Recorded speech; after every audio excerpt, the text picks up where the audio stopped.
महादेव मुंडे हत्या प्रकरणातील तपासाबाबत बीड पोलीस अधीक्षकांकडून सकारात्मक प्रतिसाद न मिळाल्यास उपोषणाचा इशारा महादेव मुंडे यांच्या पत्नी ज्ञानेश्वरी मुंडे यांनी दिलाय। एकतर माझा मृतदेह परळीला जाईल, अन्यथा आरोपींना तरी अटक करा, असा इशाराही त्यांनी दिलाय। याबाबत मुंडे कुटुंबियांशी थेट बातचीत केली आमचे प्रतिनिधी विकास माने यांनी। संतोष देशमुख हत्या प्रकरणानंतर महादेव मुंडे जे आहेत त्यांचं प्रकरण देखील समोर आलं। 1.5 वर्ष होतात या संपूर्ण प्रकरणाला, मात्र तरी देखील यातील आरोपी जे आहेत ते अटक नाही आहेत। एकंदरीतच आज मुंडे कुटुंब जे आहे ते पोलीस अधीक्षकांची भेट घेण्यासाठी देखील आलेलं आहे। मुंडे कुटुंब आपण सध्या आहेत त्यांच्यासोबत बातचीत करत, किती वर्षाचं हे प्रकरण आहे आणि काय आतापर्यंत तपास झालेला आणि काय मागणी करतात? 16 महिने झालं। 16 महिन्यामध्ये अजून काही आपल्याला त्यांनी फॉलो दिलं नाही। 16 महिन्यात नुसतं म्हणाले तपास करतो। आपण औरंगाबादला पिटिशन देखील दाखल केले, त्याच्यात मी कोर्टात तारीखवर तारीख पडायली।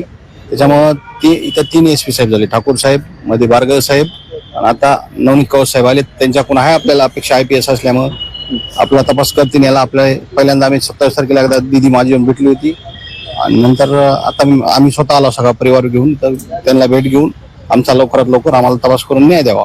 ते खरं तर 1.5 वर्ष झालेत या संपूर्ण प्रकरणाला, मात्र तरी देखील आरोपी अटक होत नाहीयेत। काय मागणी करतात तुम्ही? देखील आम्ही पाहतो की महिनाभरापासून पाठपुरावा करतात, काय पोलिसांकडून उत्तर मिळतं? पोलीस ऐकून अजून तर काहीच उत्तर मिळालं नाही। फक्त सांगतायत की आरोपी अटक करतात। केव्हा करणार? 1.5 वर्ष झालं ना, केव्हा करणार? आरोपी तरी कधी अटक करणार इथं? मग आता 16 महिने व्हायले ना, आम्हाला का न्याय देत नाहीत? आम्ही एक गरीब कुटुंब आहोत म्हणून आम्हाला न्याय नाही का? आम्हाला राजकीय पुढाकार नाही म्हणून आम्हाला न्याय नाही का? मग मला पण प्रशासनाला एवढंच विचारायचं का, राजकीय दबाव असला म्हणूनच तुम्ही न्याय देणार का? तरी पण आम्ही SP सरांना भेटून आज बोलून हे करणार आहोत, नाहीतर मग आम्हाला उपोषणाला मी बसणार आहे।